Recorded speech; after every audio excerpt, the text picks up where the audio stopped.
Des problèmes et de la difficulté parfois de certains scénarios et de certaines questions. Pour les échanges de fonds sur la crise politico-sécuritaire, il a été demandé tout simplement à la presse de plier bagage. Mais qu'est-ce qu'ils se sont dit exactement? Nous avons pu dire aux parlementaires de l'Union européenne et de la CP que pour nous, le MNLA en Sardine, le Moujao, ACMI, constitue la seule et même organisation terroriste. Le fait que ce soit les villes de Gao, de Tombouctou qui soient libérées et que Kidal soit encore sous occupation. Nous ne comprenons pas que jusqu'à présent l'armée malienne ne soit pas à Kidal. Au programme de cette mission au Mali, plusieurs rencontres sont prévues avec d'autres acteurs impliqués dans la résolution de la crise.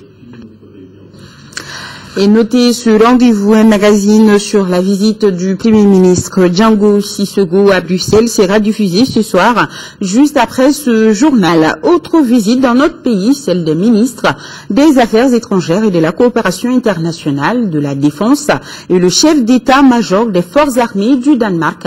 La délégation danoise a été reçue cet après-midi en audience par le président de la République par intérim. Ensuite, elle a rencontré le collectif des élus du Nord pour parler du développement et de la situation post-crise. Mahamadou Doumbia, reportage. Le ministre danois des Affaires étrangères, accompagné d'une forte délégation, a été reçu en audience par le président de la République par intérim, Dioncounda Traoré. Au menu de cette audience, le soutien du Danemark pour lutter contre le terrorisme et pour aider le Mali pour son développement et l'organisation des élections crédibles. On est très content que la feuille de route pour la paix est en place et que les djihadistes ne décident plus ce qui se passe au nord et que les groupes, que les gens qui sont displacés peuvent retourner et tenir une élection transparente et crédible.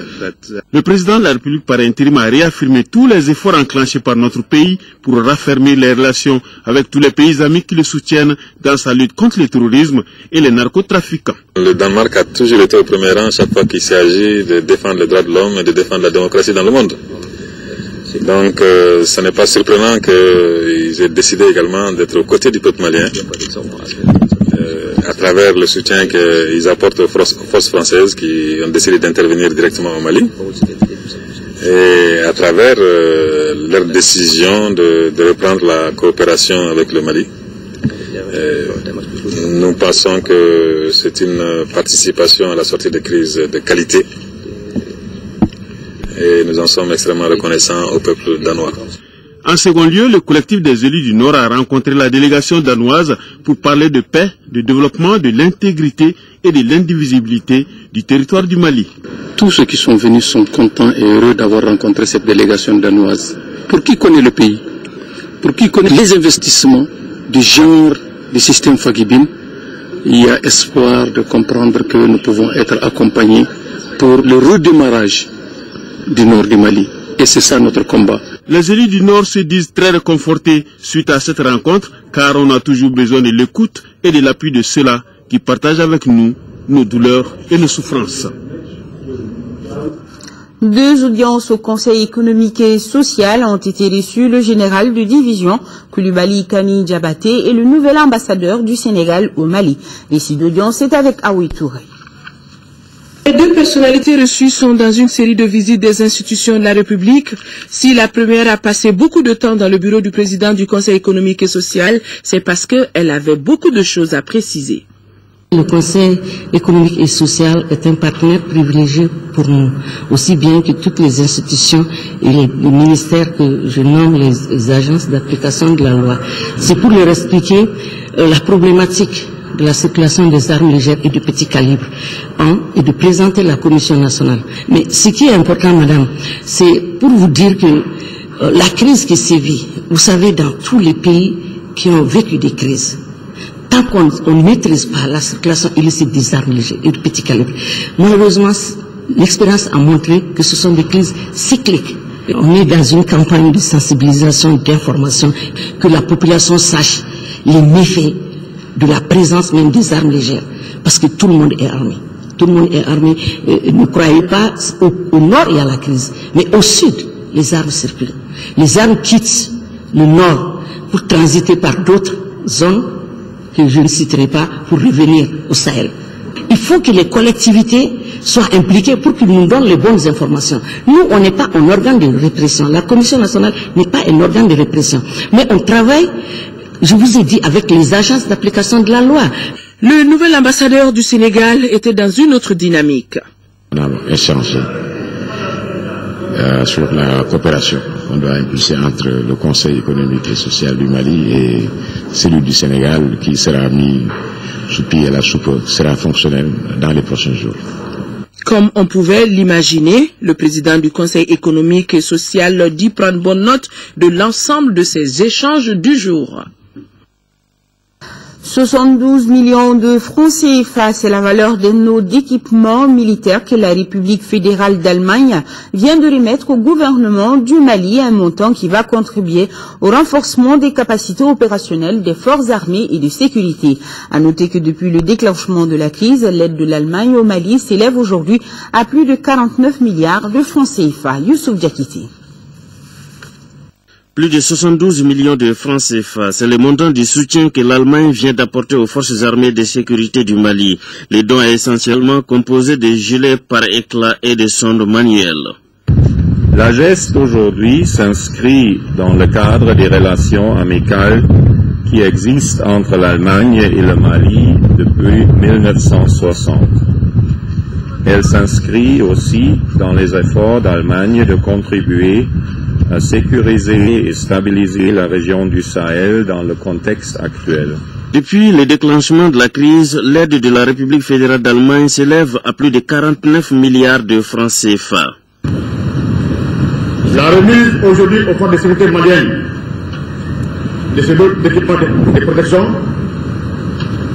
traduit un geste fort appréciable, d'autant qu'elle intervient à un moment où les questions de sécurité sont plus que jamais au cœur des préoccupations, aussi bien des autorités que des populations maliennes. L'ambassadeur d'Allemagne rassure le gouvernement du Mali. Le combat est unique, la stabilité du pays et le renforcement des capacités opérationnelles des forces armées et de sécurité. Les forces maliennes et françaises continuent leur opération de sécurisation de la ville de Gao pendant qu'une patrouille faisait mouvement vers Djebok dans la matinée. C'est une autre opération qui a été planifiée pour fouiller l'île de Gadji, un village réputé d'être le fief du Moujao. L'opération a permis d'interpeller une cinquantaine de présumés terroristes. Nos envoyés spéciaux à Gao, Daouda Sidiki Diarra et Massadoundia nous en parlent. Opération coup de main à Kadji. Avec la collaboration de certains notables, les forces maliennes et françaises se sont rendues ce jeudi sur l'île de Kadji pour effectuer des opérations de sécurisation. À 15h20, les forces maliennes ont traversé un bras du fleuve par pirogue. Arrivés dans ce village de 8 quartiers en premier, nos forces ont procédé à des fouilles maison par maison à la recherche de caches d'armes. Pendant ce temps, les forces françaises assuraient les arrières à l'entrée de l'île. Cette île est située à 4 km environ en face de Gao, sur la rive droite du fleuve Niger. Et c'est à partir de ce village de 6000 habitants que les attaques de Gao ont été toujours planifiées par le Moujao, mouvement pour l'unicité et le djihad en Afrique de l'Ouest. Parmi les 8 quartiers du village, seul Dar Salam serait favorable aux terroristes, les autres quartiers l'ayant rejeté. Les fouilles ont duré moins de 24 heures, même si des armes n'ont pas été trouvées sur place. Au moins une cinquantaine présumés djihadistes ont été interpellés et conduits à la gendarmerie pour audition. Parmi eux, il y a un certain Zroukalani Konan qui était le juge islamique de Kadji. Pour mémoire, ce village faisait la une des journaux ces derniers temps. L'île de Kadji s'étend sur 1 km de longueur avec une largeur de 200 à 300 mètres par endroit. Voilà, la sécurisation de la ville de Gao, celle de Bamako aussi est en marche.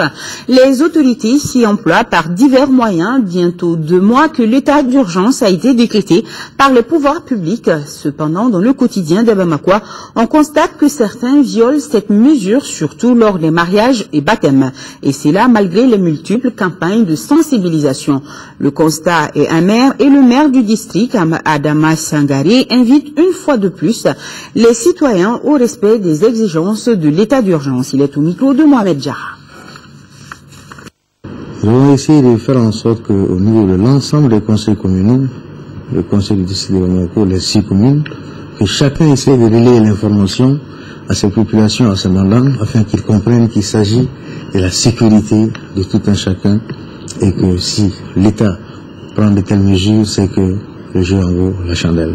Nous sommes en contact avec la police qui essaie, parallèlement aux rafles nocturnes, de faire en sorte aussi, dans les quartiers, si la population collabore, je suis dans la rue, je vois qu'il y a un tel attroupement qui doit avoir lieu, j'essaie de les faire raisonner, s'ils n'acceptent pas, je vois quelle est la structure de police la plus proche de moi, l'informer afin qu'elle puisse venir mettre les choses dans l'ordre. Respectons l'État, parce que le président de la République a décrété l'état d'urgence. La prorogation a été faite par l'Assemblée nationale. Donc aujourd'hui, ce sont ces dispositions d'ordre statutaire qui doivent être respectées et comme je l'ai dit, pour le grand bien de l'ensemble des populations. La réglementation en vigueur, c'est les contraventions de 5 polices qui doivent être payées au niveau effectivement de la police, que la police effectivement respecte.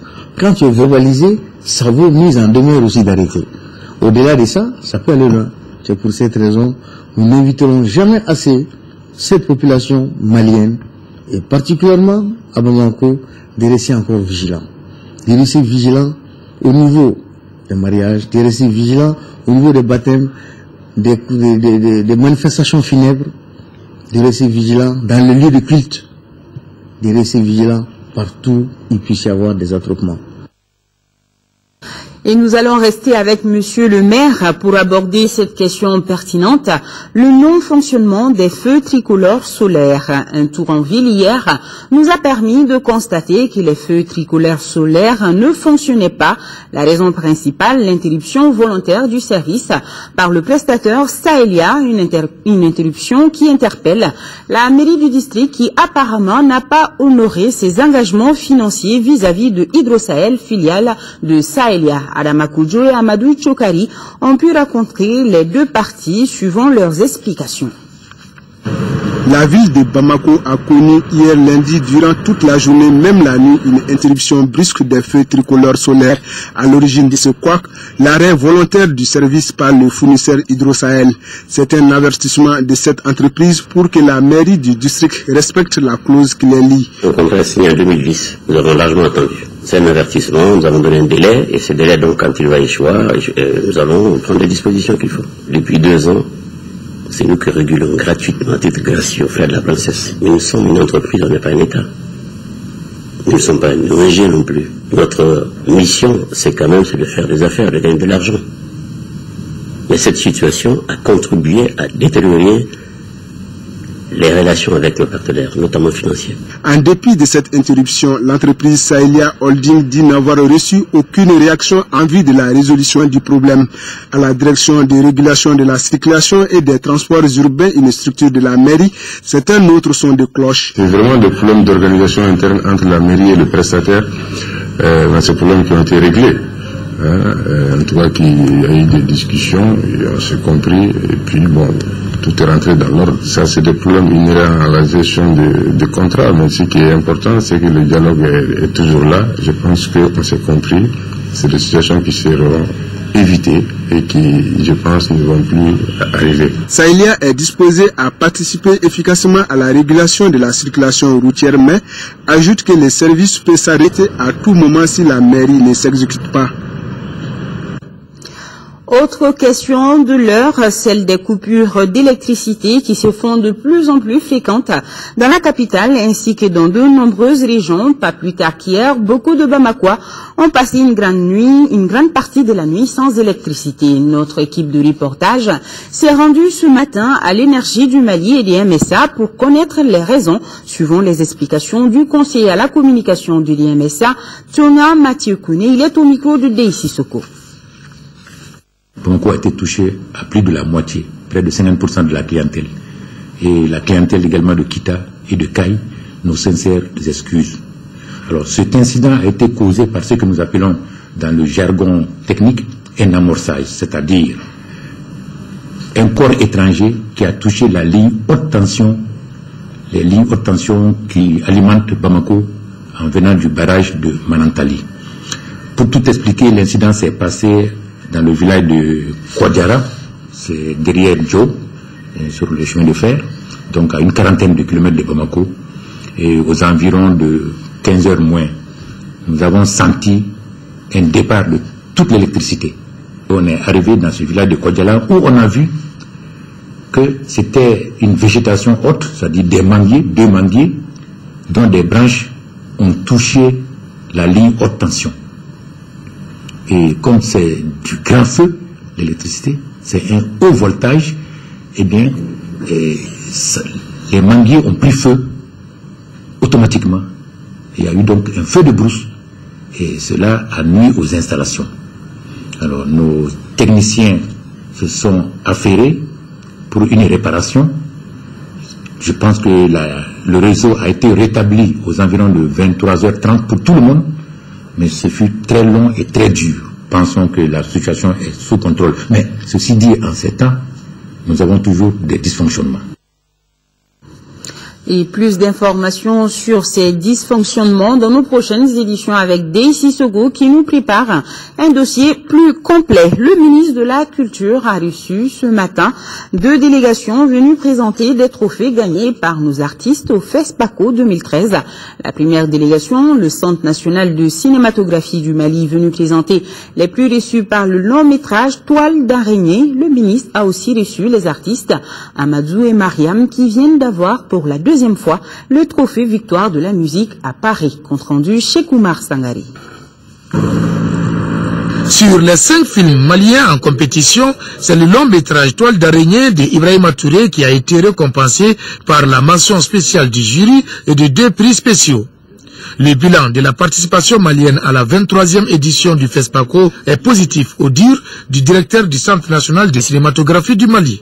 Nous n'avons pas pu avoir le terrain de Yenenga. Ce n'est que partie remise. Nous pensons qu'en 2015, nous allons avoir encore plus. Parce que comparativement à 2011, on a eu un seul prix, maintenant on a eu 2 prix. En 2015, nous allons avoir ce qu'il faut avoir, les talons. En plus du prix spécial Samben Ousmane du groupe Ecobank, Toile d'araignée a aussi enlevé le premier prix de l'Union africaine au FESPACO dédié à la paix et à la sécurité. Recevoir un prix qui consacre la paix et la sécurité au Mali en ces jours par une œuvre réalisée par un Malien, ce n'est que légitime fierté. Et je crois que ce prix salue le courage dont tous nous faisons preuve aujourd'hui. Artistes, créateurs, artistes, interprètes, autres secteurs d'activité, le courage dont nous faisons preuve face à l'adversité qui nous est tombée dessus. Et ce prix aussi salue la solidarité africaine qui s'est manifestée à nos côtés depuis toujours pour faire face à cette agressivité. Le ministre a ensuite reçu le couple non-voyant Amadou et Mariam. Ils sont à leur tour venus présenter le trophée Victoire de la musique décroché à Paris le 8 du mois passé. Nous sommes à notre 2e fois. Donc les Victoires de la musique, ça récompense au moins une douzaine de disciplines, mais en France, c'est surtout octroyé par les professionnels de la musique qui donnent aux 12 disciplines choisies. Donc pour nous, c'est la catégorie World Music. Le chef du département a mis à profit cette cérémonie pour appeler les artistes à se donner la main au bénéfice de la promotion de notre culture. Nos artistes ont du talent. Félicitations à eux. Autre grand titre de ce journal, lancement aujourd'hui à Bamako de l'anthologie de poèmes Voix haute pour Tombouctou, composé de 25 poèmes. Cet ouvrage révèle la détresse d'une cité et l'amertume d'un pays meurtri dans sa chair et son âme, des malheurs causés par des terroristes et leurs alliés. Les auteurs de l'anthologie viennent de 16 pays répartis entre 4 continents. La présentation de l'ouvrage, c'est avec Adama Koudjou. 25 poèmes pour affirmer son attachement à Tombouctou et pour apporter sa contribution dans la résolution de la crise que vit le Mali. Voix haute pour Tombouctou chante la grandeur et les riches patrimoines culturels de la ville des 333 saints. Au même moment, c'est la détresse et l'amertume de Tombouctou, ville martyre, qui sont révélées par les 25 poètes de 16 pays de différents continents. Nous nous sommes sentis interpellés et nous avons considéré que nous pouvions faire appel à nos amis auteurs, écrivains de différents pays et de tous les continents pour venir en aide, en soutien au Mali. Les auteurs ont répondu ils se sont sentis aussi concernés. Voix haute pour Tombouctou est un symbole par sa portée et la concrétisation d'une solidarité envers les pays en général et la ville mystérieuse en particulier. Qui peut, mieux que le poète, décliner les prouesses et les titres de gloire de Tombouctou à travers des voix hautes qui portent aussi loin que possible afin d'immortaliser ces foyers de réduction éternellement ouverts sur le monde. Qui peut, dis-je, trouver les mots justes d'amour et non de haine, les mots qui nous hissent à hauteur souhaitée dans l'échelle des valeurs humaines, pour évoquer cette indicible blessure, cet acharnement sur nos biens les plus précieux et les plus chers, si ce n'est le poète. Chacun de nous est un produit de cette multiculturalité, de cette multiracialité et de cette multiconfessionnalité. Les terroristes qui ont envahi le nord de notre pays l'ignoraient, car ils ne lisaient pas et n'entendaient rien, sinon ils auraient appris qu'en nous coulent et bruissent les mêmes eaux. Le lancement a été surtout marqué par des récits de poèmes de l'anthologie. Voix haute pour Tombouctou se trouve dans les librairies au prix de 6500 francs CFA l'unité.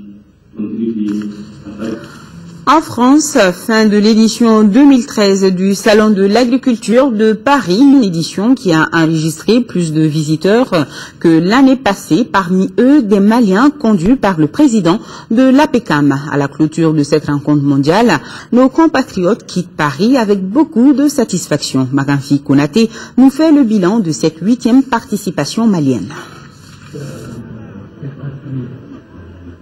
Une délégation très modeste, mais des résultats très satisfaisants. Les producteurs maliens ont montré l'image d'un pays qui reste debout malgré les difficultés. Le salon a été une opportunité pour nous vraiment de rencontrer nos partenaires avec ceux dont nous avons l'habitude de travailler dans le secteur du coton, dans le secteur des fruits et légumes.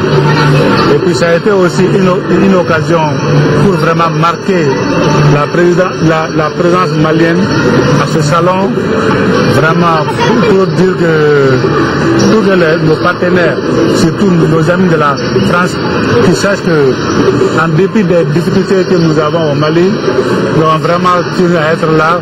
Beaucoup de conventions de partenariat, plusieurs dizaines de contrats signés. De quoi booster le secteur de la production et de la commercialisation des produits agricoles maliens. Et tous les produits qu'on avait amenés comme produits du Mali, je pense que tous les produits sont finis aujourd'hui. Et on a visité beaucoup de choses qui sera très très important au retour pour les Maliens.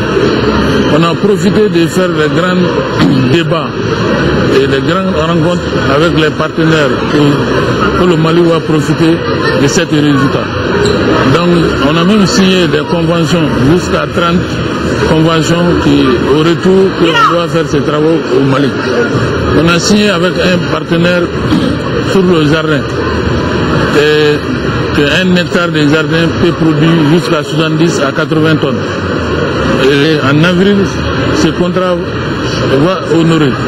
La confiture de mangue, le beurre de karité et les jus de fruits maliens ont été raflés par les visiteurs. Restons dans le monde agricole avec la signature du protocole d'accord pour la mise en place d'un fonds à l'endroit d'une cinquantaine d'organisations paysannes. Elles vont bénéficier d'un financement de 750 millions de francs CFA. À travers cette signature, l'institution de microfinance Kafojiguinè et l'Institut d'économie rurale apportent main forte aux producteurs dans leurs activités. Ramata Konati. D'une durée de 3 ans, ce protocole d'accord permettra à une cinquantaine de coopératives des régions de Koulikoro, Ségou, Sikasso et Morti d'avoir accès au crédit. 750 millions de francs CFA, c'est le fonds qui sera mis en place pour ces bénéficiaires en vue d'accroître leurs revenus.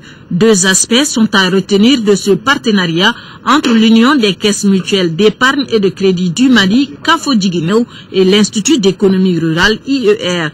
Il s'agit de faire en sorte que le paysan ne puisse pas brader son surplus immédiatement après la récolte. Donc le warrantage lui permet d'avoir un peu d'argent pour ses besoins tout en gardant le produit. Et le produit, une fois que les prix montent, il peut en ce moment aller sur le marché et avoir une marge bénéficiaire qui lui permet d'augmenter son revenu. Donc ça, c'est le premier aspect. Le second aspect, c'est surtout les intrants. En début de campagne, les producteurs n'ont pas beaucoup d'argent pour acheter des engrais.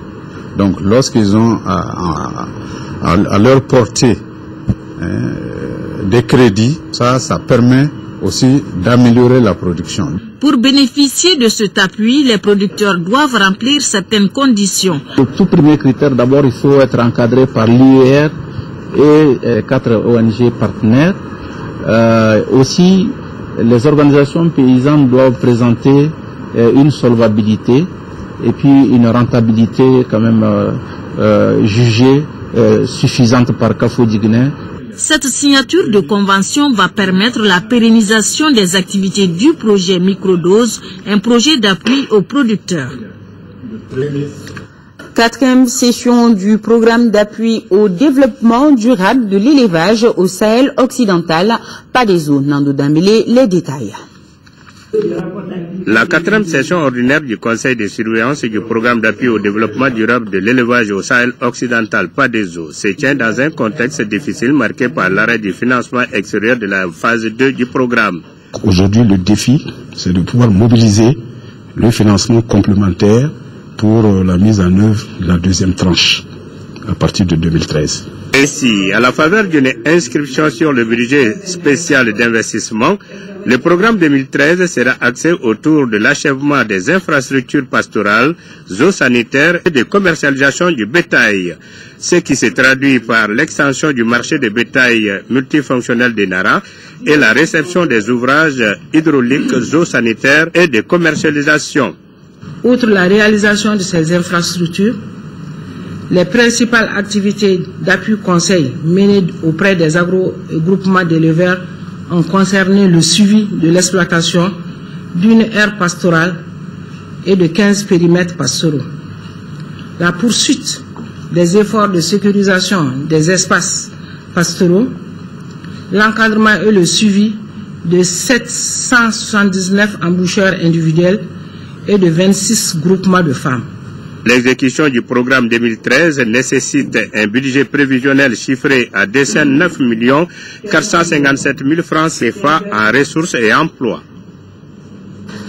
L'ONG Mission Sahel et son partenaire AGRA veulent promouvoir les intrants agricoles pour maintenir le caractère multiforme et multidimensionnel de la production agricole en 3e région.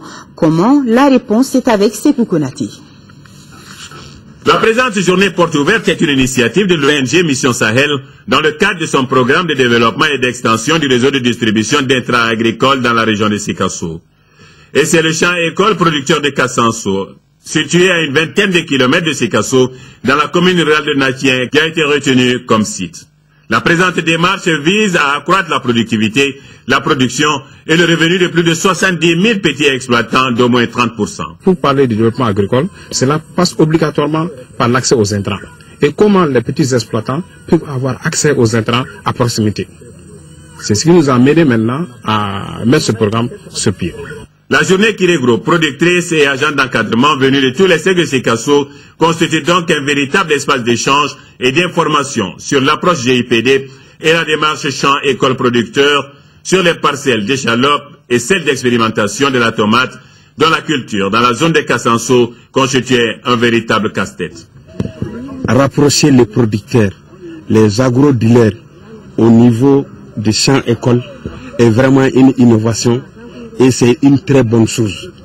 Parce que les producteurs, ils ont besoin des intrants. Ils ont besoin des semences de qualité, ils ont besoin des engrais de qualité.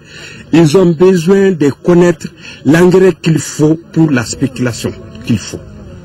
Pour les bénéficiaires de Kassanso ou celles des autres localités, agro-dealers ou distributeurs d'intrants et responsables de l'agriculture régionale, l'initiative qui bénéficie de l'appui et de l'accompagnement des AGRA est porteuse. Aujourd'hui, les petites exploitations agricoles au Mali, il faudrait faire en sorte qu'on puisse les amener à des niveaux d'entreprise agricole. L'approche ainsi mise en œuvre permettra de faire de chaque producteur un expert dans son champ, de produire sain, de façon suffisante, à moindre coût, dans un environnement agricole moins pollué. En 5e région, la Croix-Rouge malienne, sur financement de Western Union, vient de faire don de 12 millions de francs CFA aux victimes des inondations de 5 communes du cercle de Bankas. Aminata Touré nous en dit plus. Ils sont plus de 200 ménages des communes de Kounogo, Sogara, Urotegere, Baï, Djalasago dans le cercle de Bankas à bénéficier de ces vivres suite aux inondations. Le don est composé de 408 moustiquaires imprégnés, 204 bidons d'eau de javel, 408 morceaux de savon, 204 boîtes de grésil, plus de 12 tonnes de riz pour un coût total de plus de 12 millions de francs CFA. Le don aide la Croix-Rouge malienne sur le financement de Western Union. Après cette inondation, on a vu qu'il y avait des gens vulnérables au niveau de Baï. Alors tout de suite, qu'est-ce qu'il fallait faire? C'est de trouver quelque chose pour soulager ces populations. Je suis tellement satisfait. Vraiment, ma commune a bénéficié. Et bon, les vulnérables aussi sont satisfaits. Donc de ma part, je ne fais que remercier les membres de la Croix-Rouge. La Croix-Rouge malienne n'est pas à sa première donation. Il s'agit de la seconde phase dans les dites communes. Le mandat même de la Croix-Rouge, c'est vraiment un mandat humanitaire. Apporter des réponses aux communautés les plus vulnérables en soulageant leurs souffrances. Et nous sommes surtout les chantiers de la crise en tant qu'auxiliaire des pouvoirs publics. Quant au sous-préfet de Baï, Agali Keita, il s'est réjoui de cette remise de dons. Il a également invité les populations à garder espoir pour les prochaines récoltes. Direction Koulikoro avec cette consultation locale sur la stratégie de développement économique régional, une initiative du Conseil régional. Correspondance Seydou Traoré.